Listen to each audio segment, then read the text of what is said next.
అందరికి కూడా అభినందనలు తెలియజేస్తూ మీ అందరి ఆశీస్సులతో మీ అందరి సూచనలతో రేపటి రోజున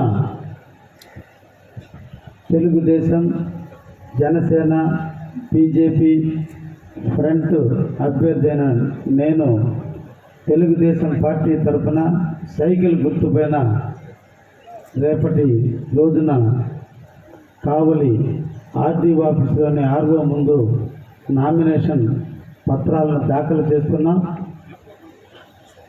ఈ సందర్భంగా కావలి నియోజకవర్గ ఓటరు మహాశయులందరినీ కూడా పేరు పేరున కోరుకుంటూ మీ ఆశీర్వాదాలు, మీ ఆశీస్సులు, మీ ఆలోచనలు ఈ రాష్ట్ర ప్రగతి కోసం, ఈ రాష్ట్ర ముఖ్యమంత్రిగా చంద్రబాబు నాయుడు గారి ఆవశ్యకత కోసం, ఈ రాష్ట్ర సమస్యల్ని పరిష్కరించే దిశగా ఈ రాష్ట్రానికి ముఖ్యమంత్రిగా చంద్రబాబు నాయుడు గారిని గెలిపించుకుంటే మన బిడ్డల జీవితాలు, మన జీవితాలు, మన ప్రాంత అభ్యున్నతి, మన ప్రాంత అభివృద్ధి అన్నీ నెరవేరాలి.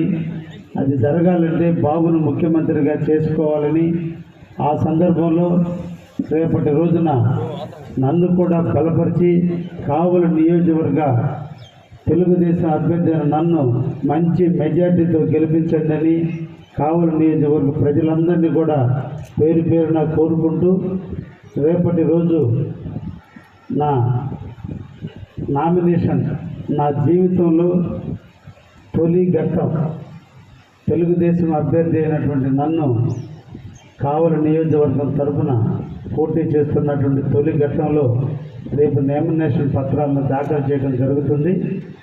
దీనికి నియోజకవర్గంలో ఉన్నటువంటి కార్యకర్తలు అందరూ, బీజేపీ నాయకులందరూ, జనసేన సైనికులు నాయకులు అందరూ కూడా సంఘీభావంగా రేపటి రోజున నన్ను ఆశీర్వదించడానికి అందరూ కూడా వస్తూ రేపటి రోజున ఎలక్షన్ రూల్స్ ప్రకారం 5 మంది సభ్యులు మాత్రమే ఆర్ఓ ఆఫీస్కి వెళ్ళాలి. కాబట్టి నేను ముఖ్యంగా రాజకీయాల్లోకి వచ్చింది సేవ చేయాలని ఒక ఆలోచనతో రాజకీయాలకు వచ్చా.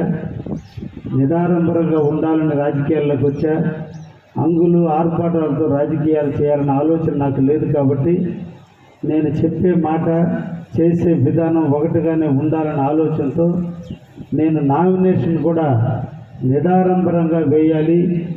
ఓన్లీ మా కార్యకర్తలు, నాయకులు, బీజేపీ, జనసేనకు సంబంధించి అందరం కూడా ఉదయాన్నే కావలిలోని మా ఇంటి వద్ద సమావేశం ఏర్పాటు చేసుకొని అందరి ఆశీస్సులతో 10 గంటల నుంచి 10 గంటల 30 నిమిషాల మధ్య మా ప్రపోజర్సు క్యాండిడేట్గా నేను మా నాయకులందరి సమక్షంలో సంతకాలు పెట్టి తర్వాత 12 గంటల 5 నిమిషాలకు మా ఇంటి దగ్గర నుంచి బయలుదేరి కావలి ఆర్డీఓ ఆఫీస్లో 10 గంటల 20 నిమిషాలకు నేను దాఖలు చేస్తున్నాను.